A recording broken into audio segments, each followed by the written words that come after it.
Gunung Rinjani, Danau Segara, Anak dan Kutukan Kuno, Misteri Dana Suci yang menelan nyawa. Bayangkan, kamu berdiri di ketinggian lebih dari 2000 meter. Kabut turun perlahan, dingin menusuk tulang. Di depanmu terbentang sebuah danau yang indah, tenang, biru, hampir seperti surga. Tapi orang-orang tua di sana bilang, danau itu tidak pernah benar-benar tenang. Mereka menyebutnya Segara Anak. Dan konon, di dasar danau itu bukan hanya air yang mengendap, tapi sesuatu yang menunggu, sesuatu yang sudah ada sejak sebelum manusia mengenal nama gunung ini. Dan lebih mengerikan lagi, orang yang datang tanpa izin, tanpa rasa hormat, tidak akan pulang dengan selamat. Beberapa hilang, beberapa kembali, tapi tidak pernah sama. Dan sebagian lagi hanya meninggalkan cerita yang terlalu menyeramkan untuk dipercaya. Malam ini kita akan membuka satu persatu rahasia gelap di balik Gunung Rinjani, kutukan kuno, dan kekuatan gaib yang dipercaya menjaga Danau Segara Anak. Karena ini bukan sekadar cerita pendakian.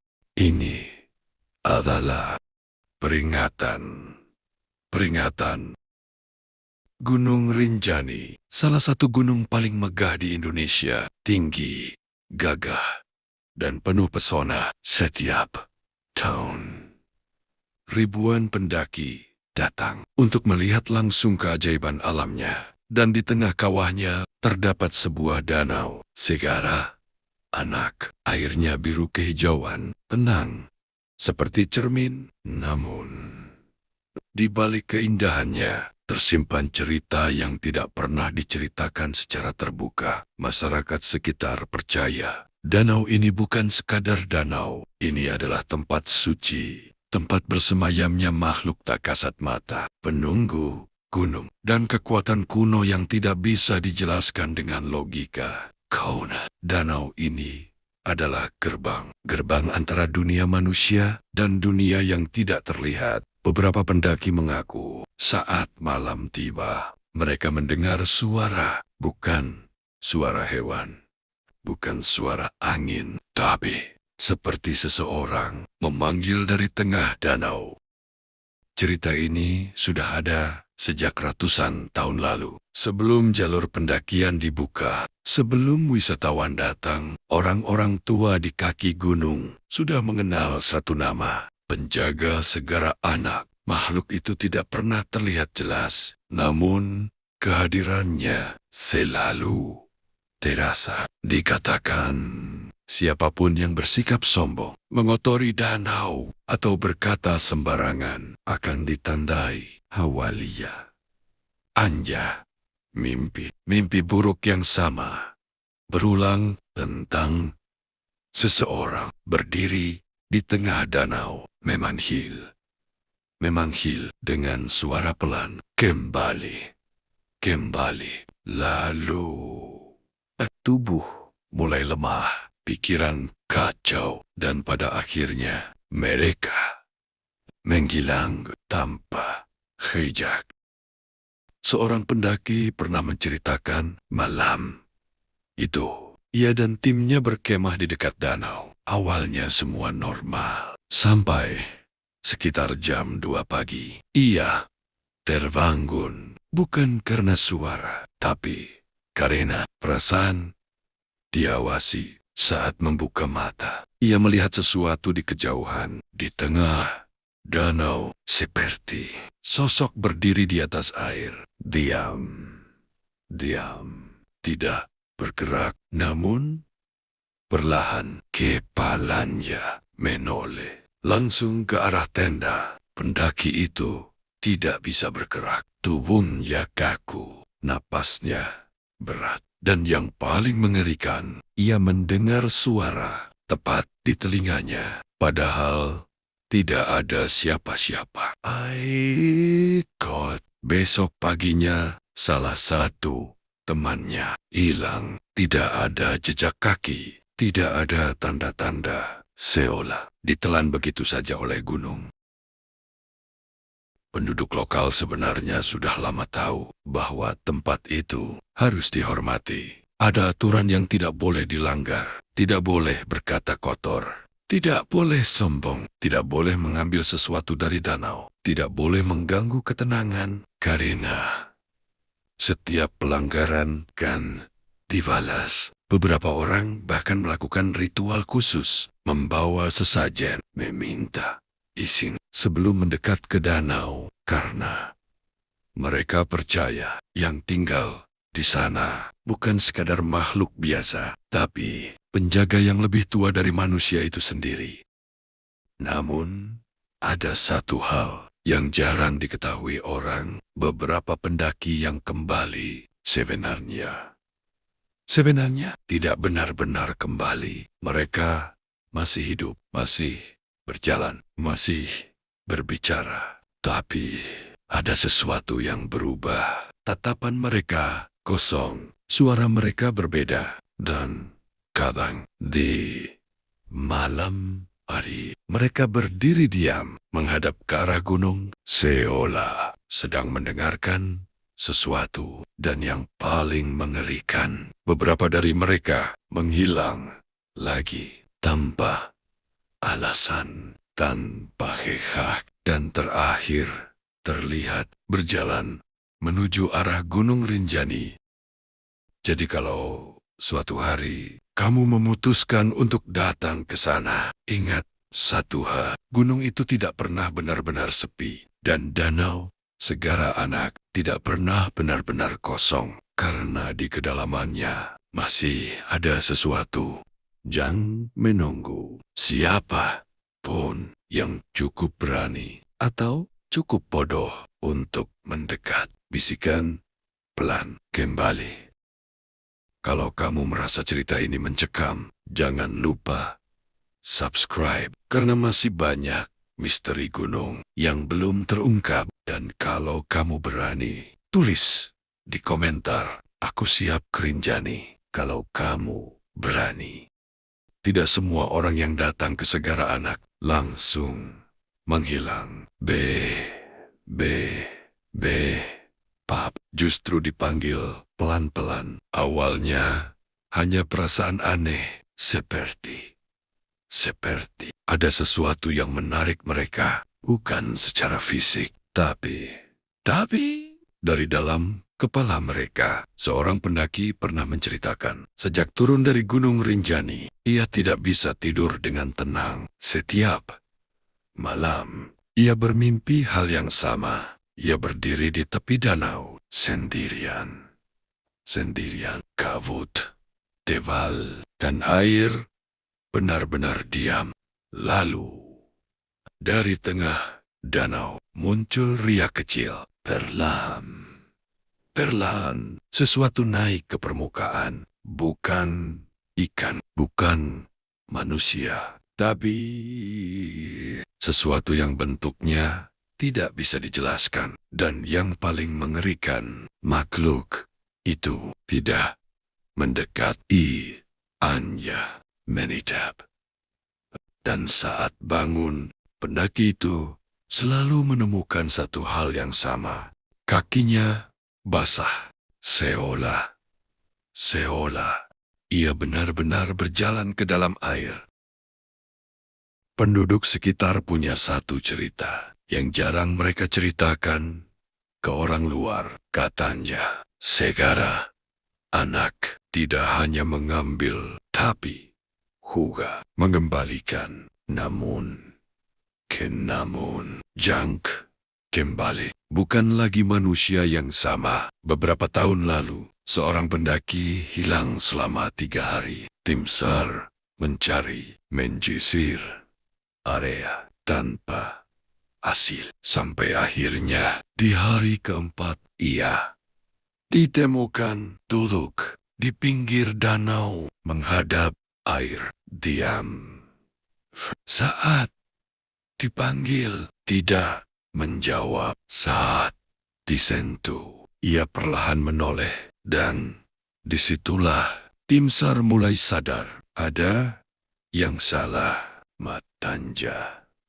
Tidak fokus, seperti melihat sesuatu yang tidak ada di dunia ini. Dan saat akhirnya dia bicara, suaranya bukan seperti manusia biasa, pelan, berat, seolah keluar dari tenggorokan yang kering. Dia hanya bilang satu kalimat, di bawah. Bukan air, itu pintu, pintu. Orang-orang yang pernah bersentuhan dengan danau itu sering membawa sesuatu pulang. Bukan benda, tapi sesuatu yang ikut. Beberapa mengalami hal aneh, mendengar suara air, padahal sedang di tempat kering. Melihat bayangan basah di lantai kamar, bau lumpur yang muncul tiba-tiba. Dan yang paling parah, mereka mulai berubah. Emosi tidak stabil, mudah marah, dan sering melamun. Seolah pikiran mereka tidak sepenuhnya di sini. Sampai suatu malam, salah satu dari mereka bangun, berjalan keluar rumah tanpa sadar. Keluarganya mencoba menghentikan, tapi tidak bisa. Tubuhnya dingin, matanya kosong, dan langkahnya pasti. Seolah ia tahu kemana harus pergi. Dan saat ditanya keesokan harinya, dia tidak ingat apa-apa, kecuali satu hal. Suara yang terus memanggil dari kejauhan. Pulang. Ada teori lama yang tidak pernah dibuktikan, tapi juga tidak pernah bisa dibantah, bahwa sebelum Gunung Rinjani ada, sebelum manusia tinggal di sana, tempat itu sudah dihuni, bukan oleh makhluk seperti kita, tapi oleh sesuatu yang lebih tua, lebih kuno, dan tidak terikat oleh bentuk. Danau Segara Anak bukan terbentuk secara alami, melainkan menutup sesuatu yang tidak boleh keluar. Dan semua ritual, semua larangan bukan untuk menghormati, tapi untuk menjaga agar itu tetap di dalam. Namun setiap tahun orang datang menginjak tanah itu, mengganggu tanpa sadar. Mereka sedang membangunkan sesuatu. Dan sampai sekarang, tidak ada yang benar-benar tahu berapa banyak yang sudah diambil oleh danau itu, atau berapa banyak yang sebenarnya sudah kembali dan hidup. Di antara kita, kamu. Berikutnya, ada satu ritual yang bahkan jarang dibicarakan oleh penduduk lokal. Bukan karena mereka tidak tahu, tapi karena mereka takut. Mereka takut. Ritual ini disebut membuka danau. Dilakukan hanya pada waktu tertentu. Biasanya saat bulan gelap, ketika kabut turun lebih tebal dari biasanya, dan suasana terasa berat. Orang yang melakukan ritual ini tidak datang sendiri. Mereka membawa sesajen, kain putih, bunga, laju, dan sesuatu yang tidak pernah disebutkan dengan jelas. Karena bagian terakhir itu selalu berbeda, dan seringkali itu adalah sesuatu yang hidup. Ritual dimulai dengan berdiri menghadap danau tanpa berbicara, tanpa bergerak selama berjam-jam, sampai akhirnya air yang tadinya tenang mulai bergerak. Bukan karena angin, tapi karena sesuatu dari bawah mulai naik. Mereka yang pernah melihatnya tidak pernah bisa menjelaskan dengan jelas, karena Apa yang muncul tidak memiliki bentuk yang tetap. Kadang terlihat seperti manusia, kadang seperti bayangan, kadang hanya gelap, pekat, lebih hitam dari malam itu sendiri. Namun semua saksi sepakat satu hal, saat itu muncul suara di sekitar, langsung hilang. Tidak ada angin, tidak ada serangga, tidak ada kehidupan. Seolah alam sendiri menahan napas. Makhluk itu tidak berjalan, tidak berenang. Mungkul dan perlahan mendekati tepi danau tempat ritual dilakukan. Lalu orang yang memanggilnya harus memberikan penawaran. Jika diterima, mereka akan mendapatkan sesuatu, kekajahan, kekuatan, atau sesuatu yang tidak bisa dijelaskan. Tapi jika ditolak, mereka tidak akan pulang.